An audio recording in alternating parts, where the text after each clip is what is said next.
अस्सलाम वालेकुम, मैं हूं अदील राज। आप देख रहे हैं मेरा यूट्यूब चैनल। बात करूंगा नाजरीन, आज गवर्नमेंट इमरान खान से एनआरओ मांग रही है जो कि इमरान खान देने के लिए तैयार नहीं है। ज़बान ज़द-ए-आम ये बात हो चुकी है अब कि हुकूमत जो है उसको परेशानी है, पिस्सू पड़ चुके हैं, गवर्नमेंट को शदीद परेशानी है। ऊपर से पोजिंग जो मर्ज़ी कर लें, शक्लें, उनके अल्फाज जो हैं वो उनकी बॉडी लैंग्वेज साथ नहीं दे रही, जो बढ़ के मार रहे हैं। बल्कि जावेद लतीफ़ साहब तो दुहाइयाँ देना शुरू हो चुके हैं कि भाईजान अगर इमरान खान को बाहर ही निकालना है अमेरिका ने तो हमें जेलों में पहले डलवा दे। साथ साथ बात करेंगे गवर्नमेंट ने एक तहरीक इंसाफ को एम्बेरस करने के लिए जो ट्रैप प्ले किया है, क्या तहरीक इंसाफ उसमें फंसने जा रही है? क्या तहरीक इंसाफ ये मौका देगी गवर्नमेंट को, एक कागज़ फराम करेगी जैसे प्रेस कॉन्फ्रेंसों में लहरा कर हुकूमत ये कह सके कि देखें जी इमरान खान ने हमसे एनआरओ मांगा है। साथ साथ नाजरीन, रिचर्ड ग्रैनल ने कल एक अमेरिकन टीवी चैनल को इंटरव्यू दिया तो तमाम अफवाहें दम तोड़ गई कि ये रिचर्ड का अकाउंट है कि नहीं, उसमें कंफर्म किया। साथ साथ उसने ट्रंप और इमरान खान का एक छोटा सा मुआवजना भी किया और डिमांड अपनी बताई कि क्या डिमांड है और कैसे पाक अमेरिका ताल्लुकात बेहतर थे। जो झूठ बोला जाता था कि इमरान खान ने बड़े ममालिक के साथ, सुपर पावर के साथ ताल्लुकात ख़राब कर दिए हैं, ज़रा उस झूठ से पर्दा उठाएंगे। लेकिन सबसे पहले नाज़रीन, आज 25 दिसंबर है, तमाम हमारे क्रिश्चियन ब्रदर्स को क्रिसमस मुबारक हो। साथ साथ 25 दिसंबर को बाबा कौम कायद आज़म मोहम्मद अली जिन्नाह जो हैं उनकी सालगिरह है। उस सालगिरह पर उनको खराज अकीदत पेश करने के लिए सबसे बेहतर यही है कि उनका एक कोट मैं आपको सुना दूं जिसमें वो बोले थे।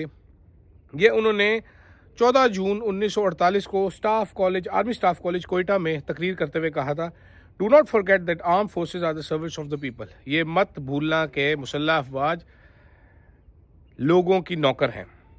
You do not make national policy, आप नेशनल पॉलिसी नहीं बनाते। It is we the civilians who decide these issues, ये हम सिविलियंस बनाते हैं। और and it is your duty to carry out these tasks, और ये तुम्हारी ड्यूटी है कि तुम उस पर अमल करो। कायद मोहम्मद अली जिन्नाह का ये कोट था। नाज़रीन, आज मामला कुछ फ़र्क है। आज जो है वो पॉलिसियाँ कहीं और से आती हैं। सिविलियन हुकूमत, शहबाज शरीफ टाइप हुकूमतें जो हैं वो बूट पॉलिश करती हैं, आज़ाद सेनेटर्स मुंतखब करती हैं, उसके बाद डुगडुगी पे नाचते हैं, जो उनको कहा जाता है वैसे ही करते हैं। अगर मैं आपको बताना शुरू करूं इनकी प्रेस कॉन्फ्रेंसें किस तरह होती है, तातारड़ साहब की, उस्मा बुखारी साहिबा की, मरियम औरंगज़ेब की प्रेस कॉन्फ्रेंस अचानक से कैसे हो जाती है, तो आप हैरान रह जाएंगे। लेकिन खैर, पाकिस्तान में बहुत ज़्यादा हैरान होने के लिए कुछ रह नहीं गया। खबर ये है नाजरीन के इमरान खान से ये गवर्नमेंट जो है ये परेशान है। एक जो कैलकुलेशन रफ सी इन्होंने कैलकुलेशन की है कि अगर इमरान खान ये कहता है, और ये देखें जी, जो गरीब लोग बाहर जाते हैं उनको तो पैसा भेजना ज़रूरी है, जो बड़ा इन्वेस्टर है वो तो पैसा रोक देंगे सारे, जिन्होंने प्लॉट लेने, जो कोई जायदाद लेते हैं वो इंतज़ार कर सकते हैं। तो रफ एस्टिमेट जो इन्होंने लगाया है, इन्होंने कहा भाईजान कि अगर ये तहरीक इंसाफ वाले इसको पुश करना शुरू करते हैं with all their power, with all their might, तो पहले साल में ये तकरीबन 3 से 4 अरब डॉलर का डेंट डाल सकते हैं रेमिटेंसेस पे, which is quite a significant number. 3 से 4 अरब डॉलर का डेंट डाल सकते हैं ये रेमिटेंसेस पे, जो गवर्नमेंट की अंदरूने खाना जो इनकी डिस्कशंस हुई है। और वो कह रहे हैं 500-600 मिलियन डॉलर तो मसला कोई नहीं, कम करवाना है इनके लिए फ़िलहाल, लेकिन ये 3 से 4 अरब डॉलर तक जा सकता है मामला अगर तहरीक इंसाफ इनको फुली पुश करे। तो इसलिए परेशानी बहुत ज़्यादा है इस टाइम पे, किसी तरीके से ये ख़त्म करवाई जाए ये कॉल। और इमरान खान ये बात समझ रहे हैं, गो के बाकी पार्टी का मानना है कि सिविल नाफरमानी पुराना तरीका है। या आपको मालूम होगा पहले ज़माने में यूटिलिटी बिल्स जो है वो होते हुआ नहीं करते थे, प्री पार्टीशन बिजली इतनी आम नहीं थी, शायद गैस के बिल्स इस तरह नहीं होते थे। उस टाइम महसूलात या गवर्नमेंट टैक्सेस होते थे जो रोक लेते थे, वो आज भी रोक लेते हैं। यूटिलिटीज़ रोकना मुश्किल है, तो आज के दौर में ये लोग यूटिलिटीज़ से भी कंपेयर करते हैं, क्योंकि इमरान खान ने कहा था जी मैं बिजली का बिल जलाऊंगा, तो वो शायद तहरीक इंसाफ वालों को लगता है कि हो नहीं पाएगा। लेकिन ये जो रेमिटेंसेस वाला है, इस पर गवर्नमेंट को भी अंदाज़ा है कि ऐसा कुछ हो जाएगा। अच्छा, इससे आगे बात करते हैं नाजरीन। अब ये एनआरओ है इमरान खान का, वो इमरान खान कल राज़ी नहीं हुआ। बैरिस्टर गौर साहब ने भी कोशिश की, इमरान खान साहब ने इनकार कर दिया कि भाईजान ये मैं नहीं कर रहा। इमरान खान को मुख्तलिफ चीज़ें ऑफ़र की जा चुकी हैं, मैं गाहे बगाहे आपको बताता जा रहा हूँ क्या क्या ऑफ़र किया जा चुका है इमरान खान को। अब इंटरनेशनल प्रेशर भी ऐड ऑन हो चुका है उसके ऊपर, लेकिन खान साहब जो हैं फ़िलहाल मानते हुए नज़र नहीं आ रहे। वो जेल में बैठ कर भी अपना सख्त स्टांस लिए हुए हैं। मतलब अब अंदाज़ा करें, बंदा जेल में है, बीवी के ऊपर एक केस की तलवार लटक रही है, बहनों के ऊपर केसेस लटक रहे हैं, भांजा मिलिट्री कोर्ट में, कोई उसका अता पता ही कुछ नहीं है, लेकिन वो बंदा अड़ा हुआ है, वो कहता है नहीं मैंने नहीं करना। दूसरी जानिब गवर्नमेंट का प्लान जो है तहरीक इंसाफ को एम्बेरस करने का, ये बड़ा इंटरेस्टिंग है। तहरीक इंसाफ की गुजारिशात तो इमरान खान ट्वीट भी कर चुके हैं जो डिमांड्स हैं। तहरीक इंसाफ के मेंबरान भी ये डिमांड्स बता चुके हैं। फिर क्या वजूहात हुई कि गवर्नमेंट ने कहा कि आप लिख कर हमारे पास लेके आए इन क्लियर टर्म्स। ये नाजरीन आपको याद होगा जब नवाज शरीफ साहब मुल्क वापस आए थे और उनको मुशर्रफ ने जहाज़ में बैठ के वापस पार्सल कर दिया था जद्दा, उस टाइम का दौर है। नून लीग कहती थी हमारा कोई मुआहिदा नहीं है, ये सब झूठ है। तो फिर साद हरीरी साहब और प्रिंस मकरन सऊदी अरेबिया से यहाँ पर तशरीफ़ लेके आए थे। फिर उन्होंने वो मुआहिदा निकाल के दिखाया था, लहरा के दिखाया था कि ये देखें जी, ये वो NRO है जो नवाज शरीफ साहब ने मुशर्रफ के साथ किया था।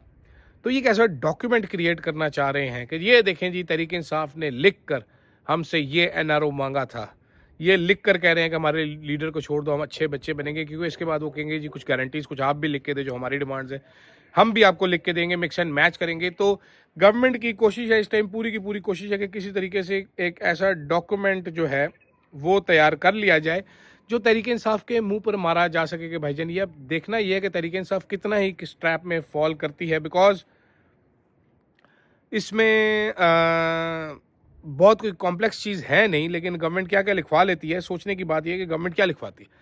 अच्छा, साथ मैंने आज जिक्र ये भी करना है कि 26 के बाद क्या होने जा रहा है, क्या प्रेशर बढ़ने जा रहा है। रिचर्ड ग्रेनेल जो हैं, उन्होंने स्पेशल ऑनवे हैं ऑन स्पेशल मिशन, उन्होंने कल एक न्यूज़ मैक्स चैनल को इंटरव्यू दिया, अमेरिकी को, न्यूज़ लाइन प्रोग्राम का नाम था, जिसमें उन्होंने क्या कहा ये ज़रा सुन लेते हैं। उन्होंने कहा जी कि he would like to see Imran Khan be release from jail, वो इमरान खान को जेल से बाहर आता देखेंगे। उन्होंने साथ ये कहा, उन्होंने कहा जी कि जैसे ट्रंप के ऊपर एलिगेशन थी, उसी तरह की सेम झूठी एलिगेशन इमरान खान पे भी हैं, जहां पर एक रूलिंग पार्टी ने उनको जेल में डाला हुआ है और उनके ऊपर some sort of corruption allegations और फॉल्स एलिगेशंस के ऊपर केस डाला हुआ है। अमेरिका में बात हो रही है, ट्रंप एडमिनिस्ट्रेशन का बंदा 20 को जिन्होंने टेक ओवर करना है वो ये बात कर रहे हैं कि भाईजान जिस तरह ट्रंप को झूठे इल्ज़ामात का सामना था, उसी तरह इमरान खान को झूठे इल्ज़ामात का सामना, और गवर्नमेंट ने इसको जेल में डाला हुआ है। उसने कहा जी कि इमरान खान अगर चाहता है प्राइम मिनिस्टर बनना तो he should be allowed to run for office and people should decide, यानी लोग डिसाइड करें। इमरान खान अगर वज़ीर-ए-आज़म बनना चाहता है तो बिल्कुल बने। अच्छा, रिचर्ड ग्रेनेल ने एक और चीज़ भी बोली है उस इंटरव्यू में, मेरे पास जो नोट्स है, जो इंटरव्यू मैंने सुना, इससे मैंने बनाया। उसने कहा जी कि अमेरिका और पाकिस्तान के बहुत अच्छे ताल्लुकात थे जब ट्रंप एडमिनिस्ट्रेशन के साथ, जब इमरान खान लीडर था। क्योंकि वो बाहर का है, वो कोई रवायती सियासतदान नहीं है, जो कि सारे जानते हैं। वो साबिक क्रिकेटर प्लेयर था, पॉलिटिशियन नहीं था, वो बड़ी कॉमन सेंस में बात करता था, दूसरे लीडर सियासी लीडरान की तरह जो सियासी गुफ्तगू नहीं करता था, बड़ी क्लियर एंड कॉमन गुफ्तगू करता था, जिसकी वजह से उसके और डोनाल्ड ट्रंप के बहुत अच्छे ताल्लुकात थे। ठीक है, इतना आप समझ रहे हैं। अब ये नाजरीन, ये किस तरीके से कैंपेन बनने जा रही है, ये किस तरीके से, ये पहला इंटरव्यू है, this is one of the first few interviews. बहुत सारे टीवी चैनल जो हैं वो रिचर्ड ग्रेनेल का इंटरव्यू करना चाहते हैं, पाकिस्तान में भी मौक़िफ़ जानना चाहते हैं। कल बहुत सारे डिप्लोमेट्स, मुख्तलिफ फॉर्मर डिप्लोमेट्स मुख्तलिफ टीवी चैनल्स पे अपेयर हुए, और उन्होंने, बल्कि मलिया लोधी साहिबा थी, उन्होंने कहा जी देखें जी, वो प्रेसिडेंट बनने से पहले जो बातें करते हैं वो इतनी सीरियस नहीं, वो तो इस तरह नहीं होती, जो बाद में होगा वो होगा। प्रेसिडेंट बनने से पहले ट्रंप कर क्या रहा है? ट्रंप पनामा कैनाल की बात कर रहा है। पनामा वालों ने उसको बहुत सीरियस लिया है, उन्होंने आगे से जवाब दिया है। ट्रंप ने आगे से कहा भाई जान, हमारे पैसों से पनामा कैनाल बनी है, इसका नाम चेंज करो, हमें US कैनाल करो और हम इसको टेक ओवर करेंगे। वो ग्रीनलैंड खरीदने की बात कर रहा है, वो कनाडा को स्टेट बनाने की बात कर रहा है, वो बड़ा सीरियसली ये सारी बातें कर रहा है, उसको पजीराई भी मिल रही है। मेरी इत्तला के मुताबिक टॉप 10 एजेंडा जो ट्रंप का है ऑफिस टेक केयर करने के बाद, उसमें टॉप 5 के अंदर इमरान खान का जिक्र है। ये बातें मुझे पाक पैक के जो डॉक्टर साहिबान हैं जिनसे मैंने बात की है वो बता रहे हैं। वो कह रहे हैं we are making every effort, we are making sure it happens, क्योंकि पाकिस्तान में जारी फस्तायत है वो तो रुकने का नाम नहीं ले रही। अभी आप लोग भी जानते हैं, आप लोग भी देख रहे हैं पाकिस्तान में क्या हो रहा है और किस तरीके से किया जा रहा है, बोलने वालों को कैसे खामोश कराया जाता है, कैसे आवाज़ें बंद की जाती है। लेकिन सारी दुनिया ने ये नहीं मानती ना। यहाँ पर आप मेरे घर आके 25-30 बंदे बेच सकते हैं, डाले बेच सकते हैं, चीज़ें तोड़ सकते हैं। दुनिया वालों को ये नज़र आ रहा है, अब ये नज़र आना शुरू हो गया। ये आपको मालूम है, इस तरह कभी भी नहीं हुआ दुनिया में कि अमेरिका से इस तरह एक सियासी लीडर की रिहाई की आवाज़ें उठे। This is unprecedented. और पाकिस्तान के ज़्यादातर लोग ये अब कबूल कर रहे हैं कि यह अनप्रेसिडेंटेड है। नवाज शरीफ के लिए इस तरह आवाज़ नहीं उठी थी, बेनज़ीर भुट्टो के लिए इस तरह आवाज़ नहीं उठी थी, जुल्फ़िकार अली भुट्टो के लिए इस तरह आवाज़ नहीं उठी थी जिस तरह से अभी आवाज़ उठाई जा रही है। This is unprecedented and all credit to Pak PAC and overseas Pakistanis who are making this happen. अब देखते हैं ये रजीम कब क्रम्बल करता है, क्योंकि मेरे पास इतलात ये हैं कि मरियम नवाज शरीफ साहिबा ने शहबाज शरीफ को यखनी के इंजेक्शन लगाए हैं, यखनी पिलाई है चाचू को, کہ چاچو کو حوصلہ کر, وی ول فائٹ اٹ آؤٹ, اور ہم پریشر لیں گے اور ہم برداشت کریں گے. ساتھ چاچو کو یہ بھی کہا ہے کہ چاچو جی کیبنٹ ایکسٹینشن کریں, 10 نئے بندے جو ہم نے ڈیسائیڈ کیے ہوئے ہیں ان کو ڈالیں تاکہ ہماری میڈیا پہ اسٹرینتھ زیادہ ہو. Focused Punjab government, Maryam Nawaz is all about media, media ہوا, میڈیا شوشا, اور میڈیا ہی ان کے جو مین مقصد ہے وہ میڈیا پر ہائپ بنائے رکھنا ہے, کیونکہ آپ کو پتہ ہے ان کے پاس کائنات بھی ہے جو ٹوکرے بیچتی ہے سب کو. اور دیکھی تو ہے آپ نے ان کی میڈیا مینجمنٹ کیسے وہ میاں عامر جیسے شخص کو فون کر کے 1 منٹ میں خبریں لگا لیتی ہے, اور میر شکیل کو فون کر کے خبریں لگا لیتی ہے. بائی دا وے میاں عامر دنیا ٹی وی کے مالک ہیں اور میر شکیل جیو نیوز کے مالک ہیں, تو طاقت تو ان کی ہے میڈیا میں. لیکن یہاں پر اب روایتی میڈیا کی تو کریڈیبلٹی رہی نہیں, روایتی میڈیا کی تو اوقات بھی نہیں رہی. بات ہوگی سوشل میڈیا کی, پریشر ہے سوشل میڈیا کا جس کو بند کرنے کی کوشش کی جا رہی ہے. دوسری طرف بہت سارے لوگ یہ بیٹھ کر سوچ رہے تھے کہ جی اسٹار لنک آ رہا ہے پاکستان میں, کل بڑی ساری چیزیں ہوئی, اسٹار لنک پاکستان نہیں آ رہا فی الحال. صرف یہ بات ہو سکتی ہے کہ پاکستان آئے بیکاز انڈیا میں اسٹار لنک نے لائسنسنگ کے لیے اپلائی کیا ہوا ہے, ساتھ ہی اس کے پاکستان پڑتا ہے, ڈینسلی پاپولیٹڈ ایریا ہے پاکستان بھی, زیادہ آبادی ہے ہماری, تو شاید اسٹار لنک اس میں انٹرسٹڈ تھا پہلے. لیکن گورنمنٹ اس کو اجازت کیوں دے گی؟ گورنمنٹ اپنے ہاتھ کیوں کاٹ کے پلیٹ میں رکھ کر فارغ کر دے گی؟ اسٹار لنک سینسرشپ تو نہیں ہوگی, وہ تو سیٹلائٹ بیسڈ نیٹ ورک ہے, وہ ان کے کہنے پہ نیٹ تو نہیں بند کرے گا, وہ ان کے کہنے پہ ایلون مسک ٹویٹر تو نہیں بلاک کرے گا. وہ تو جدھر بھی جاتے ہیں اپنی مرضی سے ہی کام کرتے ہیں. Elon Musk is all about freedom and free access.